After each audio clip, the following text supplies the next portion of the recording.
This week, we talk about epic giveaways, epic gameplay, and what may be next for Apple as we, together as a people, take it out.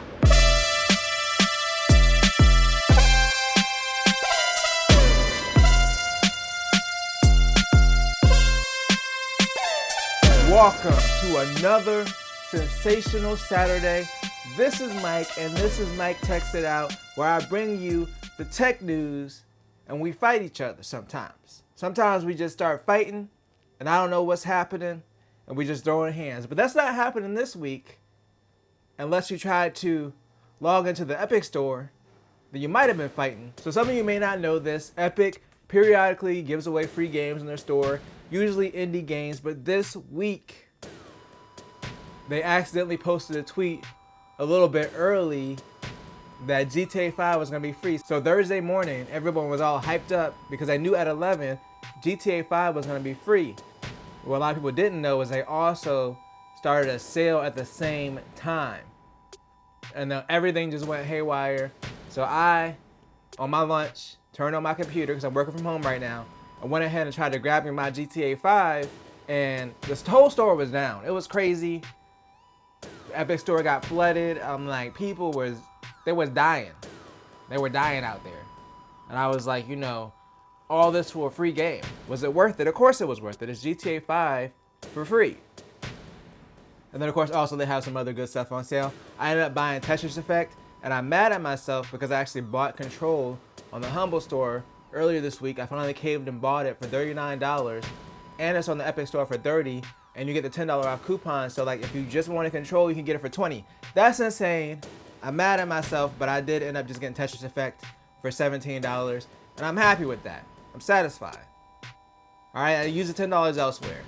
I only lost $9. If I would have bought both of them on the Epic Store during this sale, it would have been $9 cheaper, and I can live with that. It makes me feel a little bit better.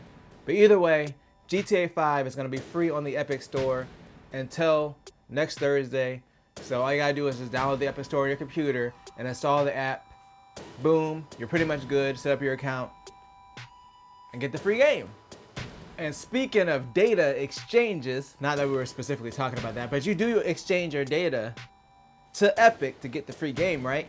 That's like, I'm trying to make this transition work, all right? Just work with me, just work with me. Okay.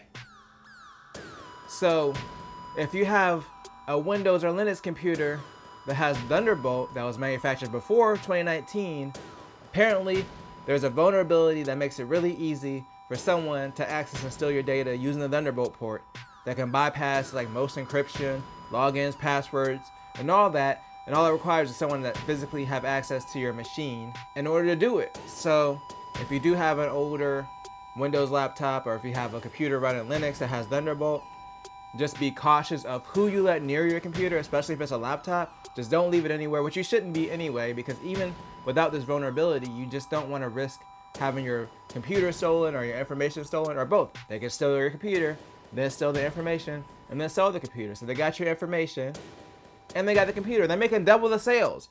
Don't be irresponsible with the computer. Make sure to lock it up. That's not a lock. That's not a lock thing. I don't know what that was. I apologize. As of right now, it looks like the vulnerability doesn't affect computers running Mac OS unless it's a computer that's also running Windows. Then the vulnerability does affect it, but as of right now, it's not affecting Mac OS users. The key point with this is they do have to have physical access, so just make sure to keep your laptop tight, alright? And obviously, like we said, this vulnerability doesn't affect Mac OS, but what's next for Apple? Get it next. They bought NextVR.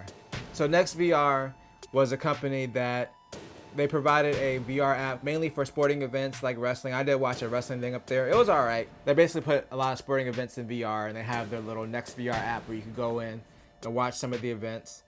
So Apple's bought them. It makes sense because they're really focused on AR right now. They have a company that's already established in VR. While they're not exactly the same, they do kind of cross paths. So maybe Apple's interested in doing something in VR, or maybe they're interested in taking the technology they have and applying it to their AR stuff.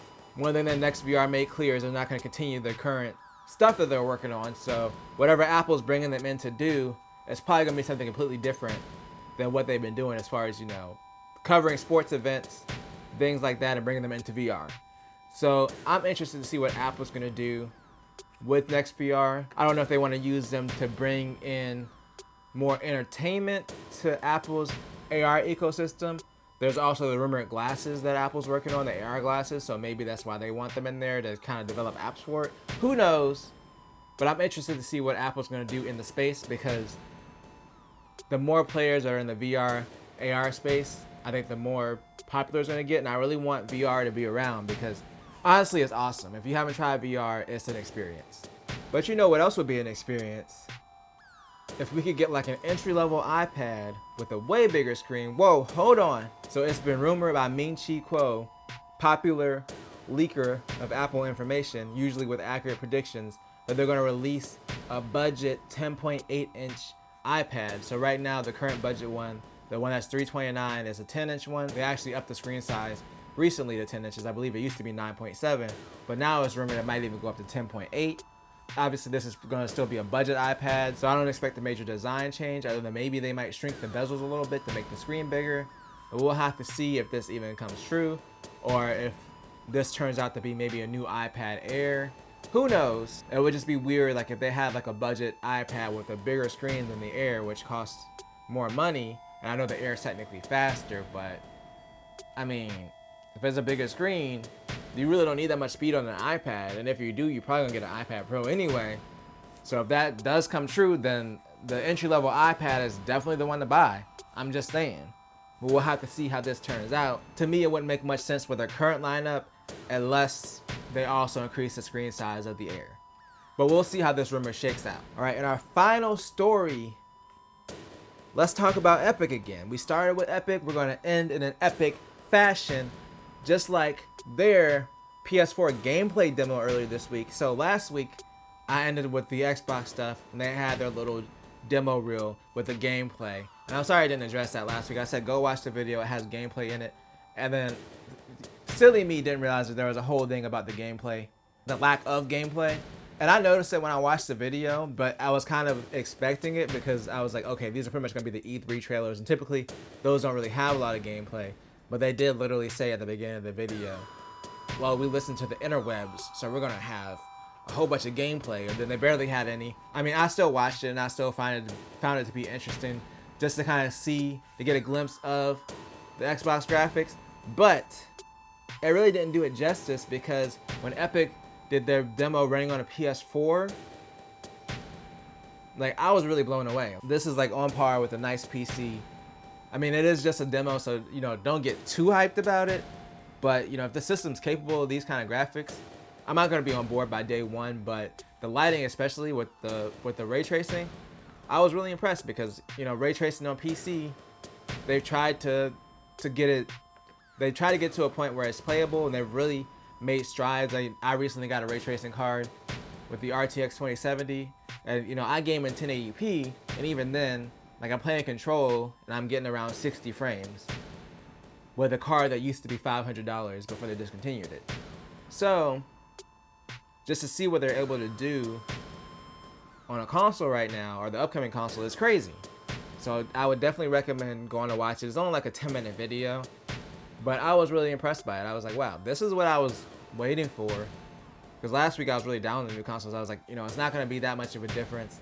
But I think the little bit of push in graphics, and it wasn't a huge difference in graphics, honestly, but the lighting and the textures, they just really popped. Now I'm really looking forward to seeing the next generation of consoles.